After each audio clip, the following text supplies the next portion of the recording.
Maybe the soft, like there are a lot of ways, like a lot of like exposure filters you can use. Like maybe soft light might be more subtle. I can see it here. I don't know if you guys can see it there. Oh, it's looking okay. And there's also a blurring tool. Let's say you want to blur the area here. You can use the blur tool to add blur. You can also use the cloning brush, like holding down the control key. You can actually clone areas like Photoshop. You're actually using Photoshop actually in 3D. That's why I like to use Mudbox, because it's Photoshop exactly like Photoshop. It's like using Photoshop in 3D. ZBrush will see other ways that we can paint objects, but it has a very powerful tools also. But this is like really easy to catch from the first day. So let's. I'm going to use also the burn tool to start adding a little bit of like burn some areas. I can use that in the base color too down here. I can actually burn areas over here on the base color 1. I can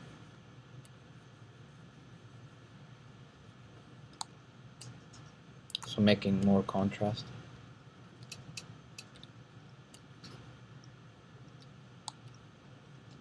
So I'm going to create the decals, and then I'm going to make the bump map. So select new layer, decals, TGA, okay, and let's use this decal, and go back to my projection brush. We should remember to use that as our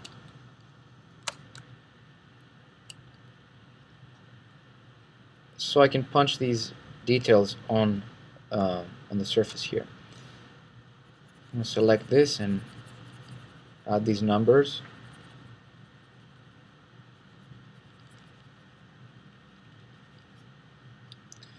And go to click Q to make it disappear, and go to multiply.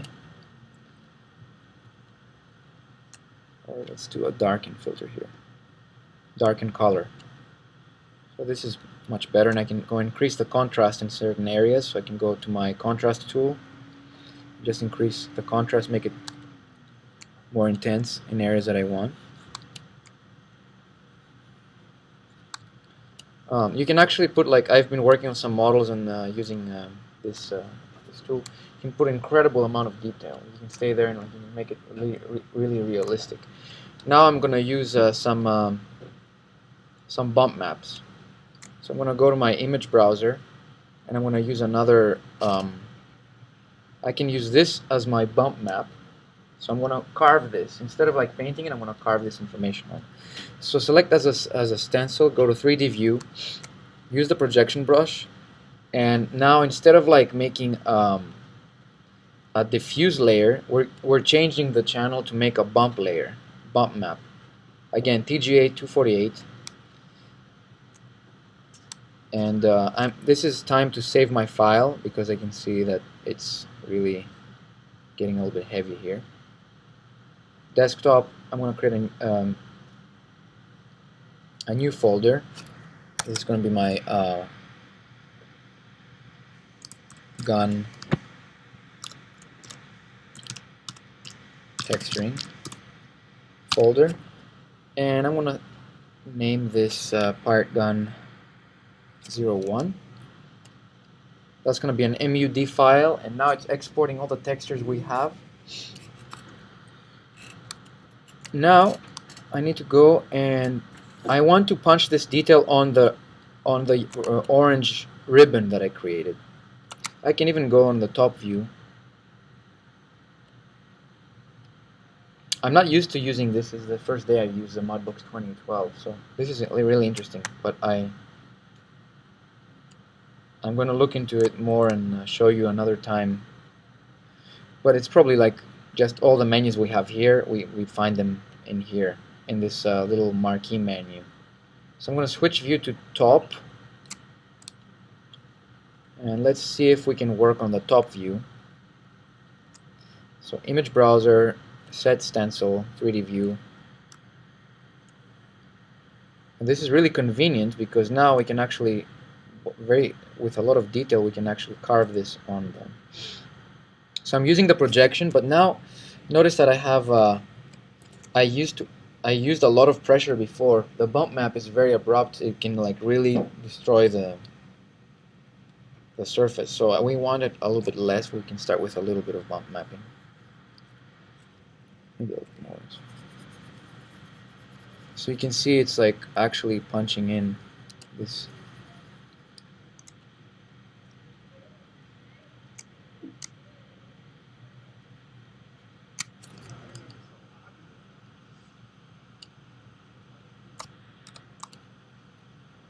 So you can see there's like a bump map.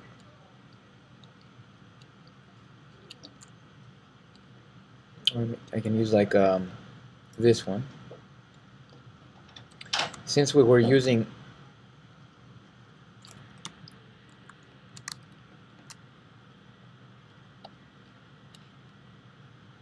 I think I put it as an image plane. So I accidentally added it as an image plane to perspective. So I'm going to hide this image plane. I'll show you about image planes in a little bit. So I have this image here. I'm going to use a projection brush, and I'm going to use the same image to do the bump mapping. I'm in the bump mapping channel right now.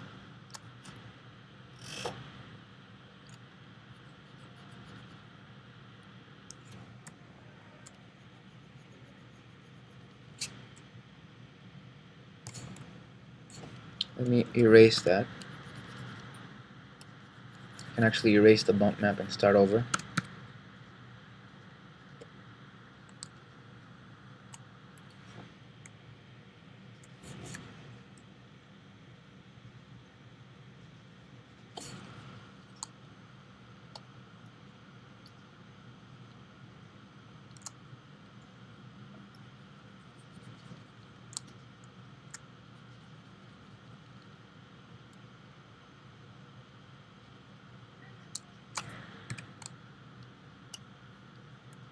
It's really, really slow. I'm like moving very, very slow here because of the recording.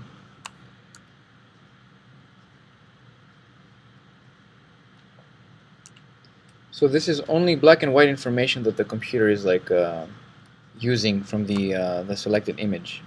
So I'm just if you have a black and white image, like a grayscale image, then it would be much better. This is really abrupt for a bump map. This is really pushing the surface because the colors are very bright. But you can see that that's how we use that channel. Try it a little bit, and then we can continue.